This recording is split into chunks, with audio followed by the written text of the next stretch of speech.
Torej, Islandija. Ostal sem popolnoma sam, ko so vrtinci severa travne bilke in grmovje preslanjali čisto k tlom. Oblaki so nad pokrajino brzeli s hitrostjo letala. Zares so bili nizko, grozeče temi so ogradili gore na nebu.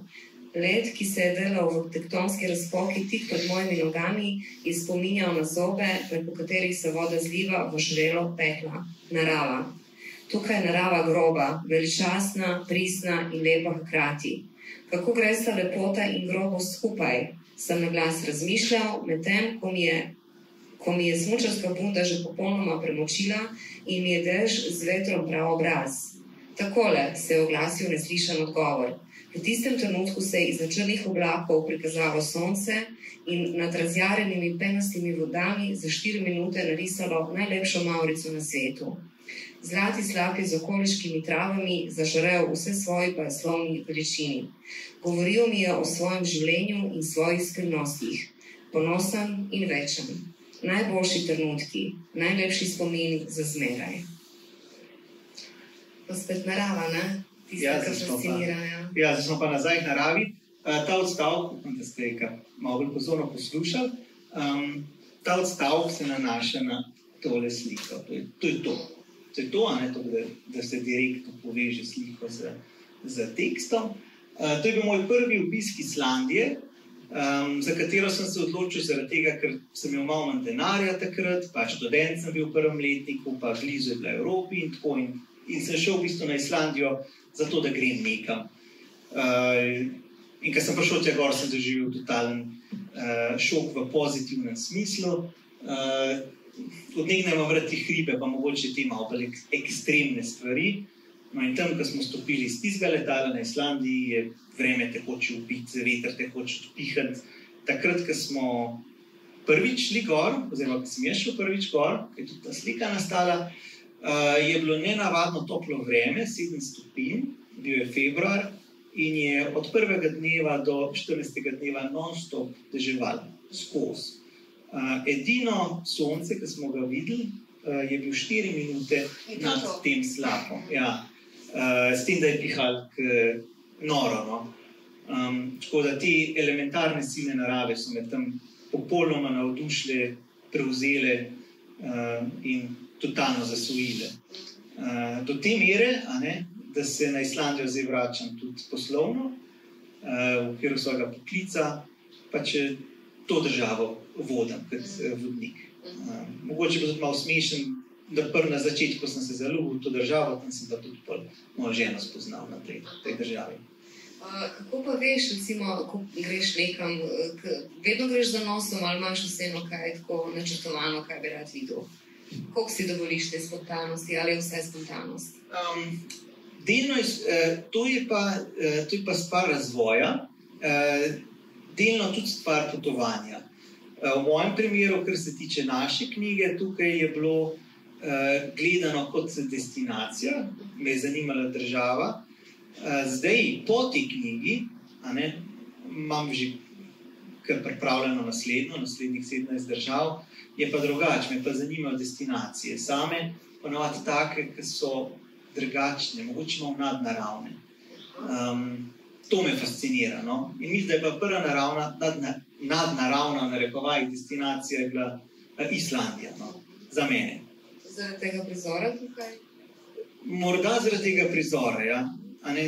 V bistvu je ta prizor tak, mogoče slika niti ni ne vem kaj, ampak v realnosti, ko vse piha, ko misliš, da te bo, ne da boš zmrznil, Islandija je pač dežela ledu in ognja, pravijo tudi domačini. In ko ta veter piha s tem zrničastim dežjem, če imaš prste gor, čist rdečo roko, recimo. In potem kar naenkrat ti surovosti, taka lepota. Torej, tak ekstremni. To me zanima, se mi zdi, da če tako potuješ za nosom in brez nekih hudih planov, da potem te res pričakajo taki neverjetni prizori, ker nikoli ne bi mogel ta timing ujeti, če bi tako hotel vse načrtovati. Res je, ja. Mogoče, da se res je. Da se navežem še na tvoje prejšnje vprašanje. Mogoče je bila Islandija tudi prva, ki me je pritegnila z nečim nadnaravnim, ker sem že vedel, ko sem se odločil za njo, to je s tem severnim sijem. No. Ta je bil potem pika na eno, so te laurja in to surovo naravo. No. Ja, zdaj ne vem, če gremo malo po teh slikicah, a ne tisti, ki še niste bili na Islandiji, se pravi, Islandija je velika za 4 Slovenije, sam 300.000 ljudmi, se pravi samo 8 prebivalcev na kvadratni kilometer, ena sama divjina, ki je situirana na ogromnem vulkanu, ki je razparana na 2 dela in dejansko Islandija cel otok vleče narazen. No. In ti, ki si tam, poleg vseh tih vetrov in teh stvari, ne čutiš, da zemljo vleče narazen. Tekom preko tega otoka teče ena taka prelomnica, ki vleče skupaj 2 cm na leto. In ti, ki si tukaj, recimo v tej divjini, tukaj je moj gost, turist, ki je on hodil tukaj, se je zatresla tla in evo, tista razpoka se je povečala. Ja, se začuti, ja. Ne kot potres, ampak kot narazen. Je kot potres, ampak ni potres kot pri nas, ali pa ne vem, pač enkrat na neki toplet. Tukaj so potresi konstantno, 300-krat na dan, recimo. Kako pa te ljudje živijo? Itak jih je toliko malo, verjetno ta socialna distanca pri njih malo drugačna kot pri nas, ampak verjetno niso, ali so strnjeni, kako živijo? Ja, živijo večino v Reykjaviku, probajo živeti kot mi, ampak se vedno zavedajo te nevarnosti vulkanskih izbruhov, potresov in tako naprej. Rodili so se tam in se kaj preveč ne sekirajo. S tistim, s čim odraščaš, tisti del tvoje socializacije, to spremljaš. Kaj so mladi, večinoma starejši, ali mladi odidejo iz takih ekstremnih pogojev? Ne. Na te ekstremne pogoje so ponosni. To je njihova identiteta. Ja, noben se od njih ne izseljuje, edino vedno več med priseljencev. Tako, ja, ker so pač bogati. Imaš še kakšno slikco? Ja, imam še par slikic skole. To je en izmed znanih slapov Skogafos. To je Snæfellsnes polotok s svojim Snæfellsnesgorstvom. In tukaj mogoče je še en tak ekstrem Islandije ujet. Mogoče si predstavljate, da je tale potoček tekoč, ampak ni. Bil pa tekoč zjutraj. Na špranja v oblakih se je odprla dopoldne, ko smo mi s temi gosti šli mimo, potem pa, ko smo šli nazaj, je ta jasnina prinesla mrzlo vreme in je voda v trenutku zmrznila, kot živo srebro na mesto. No. Tukaj je ledenik Snæfellsnes, barve Islandije, svoboda Islandije s temi poniji, mogoče, da se malo uživite v to širino. Islandski ponij je ena najbolj vzdržljivih živali na svetu, podobno kot kamela, samo za severna področja in včasih je nudil, recimo, kot zanimivost, popolnoma vse za preživetje Islandcev. Iz njegove grive so spletali mreže, za lovljenje rib, vrvi, iz usnja so imeli oblačila, spravi te krznane, iz usnja so naredili strehe, iz recimo njegovih kosti so naredili igrače.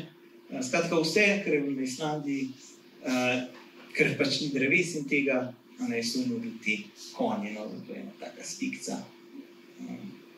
Kot na drugem planetu, kot so se mi dva pogovarjali nazadnje. Seveda, to je pa glavnina severni sij na Islandiji. To je pa nekaj tazga, ki je pač na vseh severnih hemisferih, ampak meni je to pač dejansko zelo fascinirano. Tukaj ima še par severnih sijev, da mogoče vidite, zakaj je Islandija tak velik poudarek. To sem jaz posnel leta 2014. Malo se slabo vidi, ampak boste videli, kako se severni sij razvije.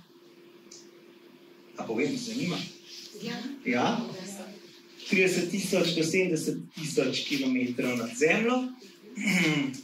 Sončev veter trči v zemljino atmosfero Kisik v zgornjih plasteh potem zavibrira s tem sončnim vetrom v zeleni barvi.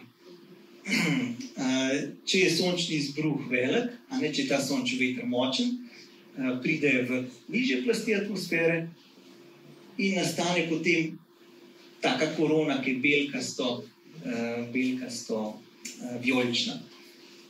To videti je ena tako doživetje. No. To je nad mano, no. Zdaj pol se bomo videli boljše. Ampak glih to, da je za občutek, no, kako to zgleda v živo. Zaradi tega, ker večina pozna ta severni sij. Iz fotografij. To se uležeš in občutuješ in se sprašuješ, kako je to sploh možno. Ni pa seveda to sem na Islandiji, pač drugje na severnih in južnih teh delih zemlje, ampak za mene je bilo posebno, ker sem ga doživel na Islandiji. To je napisano v tej knjigi. Ja. Pa še ena tako, kako zgleda z ljudmi. Okay. Gremo zdaj na Tajvan, ne?